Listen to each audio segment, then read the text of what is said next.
ਕੀ ਤੁਸੀਂ ਪਹਿਲਾਂ ਸੋਚ ਕੇ ਗਏ ਸੀ ਮੈਂ ਅਵਾਰਡ ਨਹੀਂ ਲੈਣਾ ਜਾਂ ਉੱਥੇ ਮਨ ਬਦਲਿਆ? ਥੋੜਾ ਡਿਟੇਲ ਚ ਦੱਸਿਓ। ਦੇਖੋ ਜੀ, ਮੇਰੇ ਮਨ ਦੇ ਵਿੱਚ ਪਹਿਲਾਂ ਇਦਾਂ ਦਾ ਕੋਈ ਬਹੁਤਾ ਨਹੀਂ ਸੀ ਕਿ ਮੈਂ ਅਵਾਰਡ ਨਹੀਂ ਲੈਣਾ।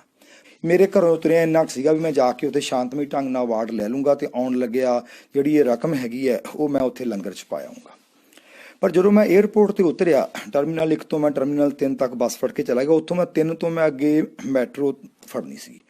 ਤੁਹਾਨੂੰ ਪਤਾ ਵੀ ਉਹ 4-5 ਫਰਲਾਂਗ ਦਾ ਰਸਤਾ ਹੈਗਾ ਜਿੱਥੋਂ ਬੱਸ ਉਤਰਦੀ ਹੈ ਤੇ ਮੈਟਰੋ ਤੱਕ। ਮੈਂ ਉੱਥੋਂ ਤੁਰਿਆ ਜਾ ਰਿਹਾ ਸੀਗਾ, ਛੋਟਾ ਜਿਹਾ ਬੈਗ ਮੇਰੇ ਹੱਥ। ਮੇਰੇ ਕੋਲ ਇੱਕ ਆਟੋ ਰਿਕਸ਼ਾ ਵਾਲਾ ਆਇਆ ਤੇ ਉਸ ਆਟੋ ਰਿਕਸ਼ਾ ਵਾਲੇ ਨੇ ਮੈਨੂੰ ਕਹਿੰਦਾ, ਹੱਥ ਬੰਨ ਕਹਿੰਦਾ, ਸਰਦਾਰ ਜੀ ਮੇਰੀ ਗਾੜੀ ਮੈਂ ਬੈਠ ਜਾਓ।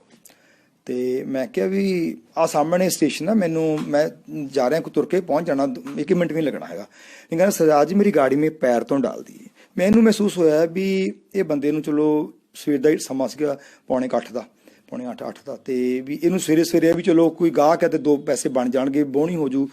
ਤੇ ਮੈਂ ਉਸ ਹਿਸਾਬ ਨਾਲ, ਚਲੋ ਗਰੀਬ ਆਦਮੀ, ਮੈਂ ਪੈਰ ਰੱਖਦੇ ਉਹਨੂੰ ਬੋਲਿਆ, ਮੈਂ ਕਿਹਾ ਵੀ ਕਿੰਨੇ ਪੈਸੇ ਲਏਗਾ? ਮੈਂ ਬਸ ਮੇਰੇ ਇੰਨੇ ਕਹਿਣ ਦੀ ਗੱਲ ਸੀ ਕਿ ਕਿੰਨੇ ਪੈਸੇ ਲਏਗਾ। ਤੇ ਉਹਨਾਂ ਰੋ ਹੀ ਪਿਆ, ਵਰਚੁਅਲੀ ਰੋ ਪਿਆ। ਕਹਿੰਦਾ ਸਰਦਾਰ ਜੀ ਆਪਸੇ ਲੈਣੇ का नहीं आपसे देने का आया। ਮੈਂ ਕਿਹਾ ਏਡੀ ਕਿਹੜੀ ਗੱਲ ਹੋ ਗਈ? ਕਹਿੰਦਾ ਜੀ ਮੋਦੀ ਸੇ ਬਚਾ ਲਓ, ਮੋਦੀ ਸੇ ਬਚਾ ਲਓ। ਹਾਰ ਕੇ ਮੈਂ ਉਹਨੂੰ ਕਿਹਾ, ਮੈਂ ਕਿਹਾ ਚਲੋ ਜਿਵੇਂ ਵੀ ਹੈ ਸਰਬੱਤ ਦਾ ਭਲਾ ਮੰਗੀਦਾ, ਇੰਨੇ ਮਾੜੇ ਸ਼ਬਦ ਨਹੀਂ ਕਿਸੇ ਬਾਰੇ ਵਰਤੀ। ਸਾਡੇ ਪ੍ਰਧਾਨ ਮੰਤਰੀ ਨੇ ਅਕਸਰ ਤੂੰ ਇਹ ਅਰਦਾਸ ਕਰ ਕਿ ਉਹਨੂੰ ਸਮੱਤ ਆਵੇ ਤੇ ਪ੍ਰਜਾ ਦੀ ਗੱਲ ਸੁਣ ਜਾਵੇ। ਉਹਦਾ ਦੁੱਖ ਕੀ ਸੀਗਾ ਮੈਂ ਉਹਨੂੰ ਪੁੱਛਿਆ ਵੀ, ਬਸ ਉਹ ਰੋ ਹੀ ਪਿਆ ਜੀ। ਉਹਨੇ ਮੈਨੂੰ ਦੱਸਿਆ ਹੀ ਨਹੀਂ। ਮੈਂ ਅੱਗੇ ਪਹੁੰਚਣਾ ਸੀ, ਮੇਰੇ ਕੋਲੇ ਵਕਤ ਨਹੀਂ ਸੀਗਾ। ਬਸ ਉਹ ਇੱਕ ਇੰਸੀਡੈਂਟ ਸੀਗਾ ਜਿਹਨੇ ਮੈਨੂੰ ਮੇਰਾ ਫੈਸਲਾ ਤਬਦੀਲ ਕਰ ਦਿੱਤਾ ਕਿ ਹੁਣ ਅਵਾਰਡ ਲੈਣਾ ਨਹੀਂ, ਉੱਥੇ ਜਾ ਕੇ ਗੱਲ ਕਰਨੀ ਹੈ। ਪਰ ਮੈਂ ਸੋਚੀ ਜਾਵਾਂ ਵੀ ਐਡੇ ਵੱਡੇ ਮੰਤਰੀਆਂ ਨਾਲ ਗੱਲ ਕਿਵੇਂ ਹੋ ਸਕਦੀ ਹੈ? ਐਡੀ ਸਰਕਾਰ ਹੈ, ਮੇਰੇ ਅੱਗੇ ਸਧਾਰਨ ਇੱਕ ਯੂਨੀਵਰਸਿਟੀ ਦੇ ਵਿਗਿਆਨੀ ਦਾ ਇਹਨਾਂ ਸਾਹਮਣੇ ਬੁੱਕਤ ਹੀ ਕੀ ਹੈ? ਮੇਰੀ ਤਾਂ ਔਕਾਤ ਨਹੀਂ ਕੋਈ। ਪਰ ਮੈਂ ਉਸ ਭਰੇ ਹੋਏ ਮਨ ਨਾਲ ਜਾ ਕੇ ਜਦੋਂ ਬੰਗਲਾ ਸਾਹਿਬ ਸੀਸ ਰੱਖਿਆ ਆਪਣਾ, ਤਾਂ ਗੁਰੂ ਹਰਕ੍ਰਿਸ਼ਨ ਸਾਹਿਬ ਦੇ ਚਰਨਾਂ 'ਚ ਅਰਦਾਸ ਕੀਤੀ ਕਿ ਦੱਸੋ ਹੁਣ ਮੈਂ ਕਰਾਂ ਤਾਂ ਕਰਾਂ ਕੀ? ਮੈਨੂੰ ਉੱਥੋਂ ਬਹੁਤ ਬਲ ਮਿਲਿਆ ਜੀ। ਮੈਨੂੰ ਇੰਝ ਮਹਿਸੂਸ ਹੋਇਆ ਵੀ ਜਿਵੇਂ ਗੁਰੂ ਹਰਕ੍ਰਿਸ਼ਨ ਸਾਹਿਬ ਮੈਨੂੰ ਪ੍ਰਤੱਖ ਹੋ ਕੇ ਕਹਿ ਰਹੇ ਹੋਣ ਕਿ ਕਾਕਾ ਮੇਰੀ ਉਮਰ 8 ਵਰਿਆਂ ਦੀ ਸੀ ਜਦੋਂ ਮੈਂ ਔਰੰਗਜ਼ੇਬ ਨੂੰ ਇਹ ਗੱਲ ਦੱਸ ਦਿੱਤੀ ਸੀ ਵੀ ਸੱਚ ਹੁੰਦਾ ਕੀ ਹੈ। ਤੇ ਮੇਰੀ ਉਮਰ ਸਿਰਫ 8 ਵਰਿਆਂ ਦੀ ਸੀ, ਤੂੰ ਬਚਪਨ ਤੋਂ ਬਾਣੀ ਪੜ੍ਹਦਾ ਆ ਰਿਹਾ ਹੈ, ਭਰੋਸਾ ਰੱਖ ਅਕਾਲ ਪੁਰਖ ਤੇ। ਉਹ ਮੋਦੀ ਵਿੱਚ ਵੀ ਰੱਬ ਬੈਠਾ, ਤੇਰੇ ਵਿੱਚ ਵੀ ਰੱਬ ਬੈਠਾ। ਤੇਰੀ ਕਹੀ ਹੋਈ ਗੱਲ ਦਾ ਅਸਰ ਜ਼ਰੂਰ ਹੋਵੇਗਾ, ਤੇਰੀਆਂ ਭਾਵਨਾਵਾਂ ਗਲਤ ਨਹੀਂ, ਤੂੰ ਕੋਈ ਦੇਸ਼ ਧਰੋਹੀ ਨਹੀਂ, ਤੇਰੇ ਮਨ ਵਿੱਚ ਸਿਰਫ ਦੇਸ਼ ਪ੍ਰਤੀ ਪਿਆਰ ਹੈ। ਬਸ ਉਦੋਂ ਬਾਅਦ ਮੈਂ ਮੁੜ ਕੇ ਨਹੀਂ ਦੇਖਿਆ, ਮਨ ਬਣਾ ਲਿਆ ਕਿ ਹੁਣ ਜਾ ਕੇ ਉੱਥੇ ਆਪਣੀ ਗੱਲ ਕਹਿਣੀ ਆ। ਕਿਵੇਂ ਕਹਿਣੀ ਹੈ? ਮੈਨੂੰ ਅੰਦਰੋਂ ਪ੍ਰੇਰਨਾ ਆ ਰਹੀ ਸੀ, ਬੜੇ ਸਤਿਕਾਰ ਨਾਲ ਕਹਿਣੀ ਆ, ਅਦਬ ਨਾਲ ਕਹਿਣੀ ਆ। ਮੈਂ ਵੀ ਇਹ ਅਰਦਾਸ ਕਰ ਰਿਹਾ ਸੀ, ਰੱਬ ਮੈਨੂੰ ਇਹ ਬਲ ਬਖਸ਼ ਕੇ ਮੈਂ ਉੱਥੇ ਸਾਰਿਆਂ ਦਾ ਮਾਣ ਸਤਿਕਾਰ ਬਰਕਰਾਰ ਰੱਖਦਾ ਹੋਇਆ ਇੱਕ ਪਰਜਾ ਦੀ ਗੱਲ ਰੱਖ ਸਕਾਂ। ਤੇ ਮੈਂ ਪ੍ਰਮਾਤਮਾ ਦਾ ਸ਼ੁਕਰਗੁਜ਼ਾਰ। ਉੱਥੇ ਜਾ ਕੇ ਜਿਹੜਾ ਅਵਾਰਡ ਉੱਥੇ ਲੈਣ ਤੋਂ ਮਨਾ ਕਰ ਦਿੱਤਾ? ਹਾਂਜੀ, ਫਿਰ ਮੈਂ ਮੰਚ ਤੇ ਜਾ ਕੇ ਉਹਨੂੰ ਬੜੇ ਸਤਿਕਾਰ ਨਾਲ, ਪਹਿਲਾਂ ਮੈਂ ਆਪਣਾ ਧੰਨਵਾਦ ਮੈਂ ਲਿਖ ਕੇ ਲੈ ਗਿਆ ਸੀ ਪਹਿਲਾਂ ਹੀ, ਬੜੇ ਸਤਿਕਾਰ ਨਾਲ ਉਹ ਮੈਂ ਮੰਤਰੀ ਜੀ ਨੂੰ ਪੇਸ਼ ਕੀਤਾ, FAI ਦੇ ਡਾਇਰੈਕਟਰ ਜਨਰਲ ਨੂੰ ਪੇਸ਼ ਕੀਤਾ। ਉਹਨਾਂ ਨੂੰ ਮੈਂ ਦੱਸਿਆ ਸੰਖੇਪ ਵੀ ਕਿ ਸਾਡੀ ਇਸ ਵਿਧੀ ਨੂੰ ਤੁਸੀਂ ਮਾਨਤਾ ਦਿੱਤੀ ਹੈ, ਮੈਂ ਤੁਹਾਡਾ ਅੰਤ ਰਿਣੀ ਆ। ਹੁਣ ਇਹਨੂੰ ਲੋਕਾਂ ਤੱਕ ਜੇ ਪਹੁੰਚਾ ਦੋਗੇ ਤਾਂ ਭਾਰਤ ਸਰਕਾਰ ਦਾ ਇੰਨਾ ਅਰਬਾਂ ਖਰਬਾਂ ਦਾ ਹਰ ਸਾਲ ਫਾਇਦਾ ਹੋਊਗਾ। ਮਾਰੀ ਗੱਲ ਕਰਨ ਤੋਂ ਬਾਅਦ ਮੈਂ ਉੱਥੋਂ ਕੋਈ ਭੱਜ ਕੇ ਨਹੀਂ ਆ ਗਿਆ ਵੀ ਮੈਂ ਉੱਥੋਂ ਨਿਕਲ ਜਾਵਾਂ।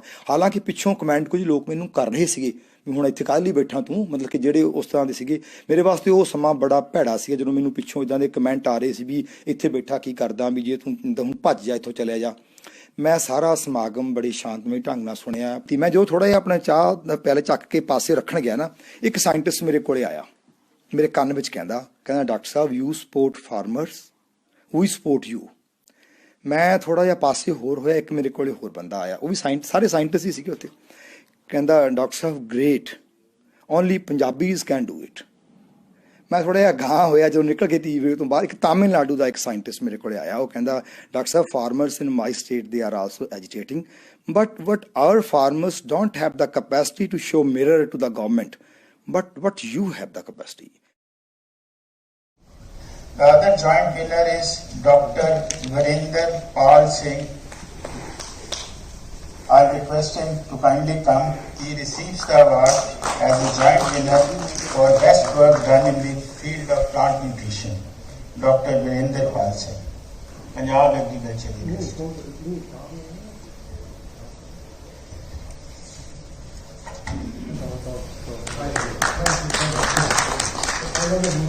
Like this technology, the Honorable Minister, that once the technology goes to our farmers, it can save around 750 crore of rupees in Punjab only, and in total India, the saving of the exchequer from the government, it would be in billions.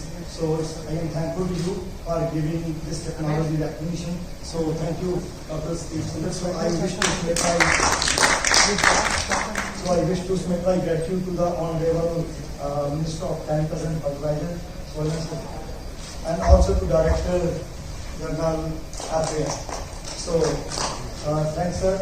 I have a humble submission that at this time of crisis for the nation, so when our farmers are on the roads, so my conscience does not allow me to receive this award. So I wish that we shall work together for the nation, and the government shall listen to our dear farmers. The work I did is only for the farmers and for the nation. So I feel I would be guilty, and if I at this moment I receive this award, but I have a great gratitude for the Honorable Minister of Chemicals and Fertilizer and Director General FAI. So kindly accept my apologies. I regret that for any inconvenience, but my only feelings are that we shall jointly work for the farmers, we shall jointly work for the government of India, so that we can build our India, great India. So nice of you. Okay, Dr. Virender Pal.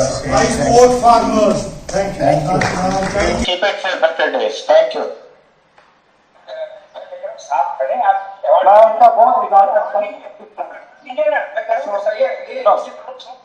so I wish to the song and I will see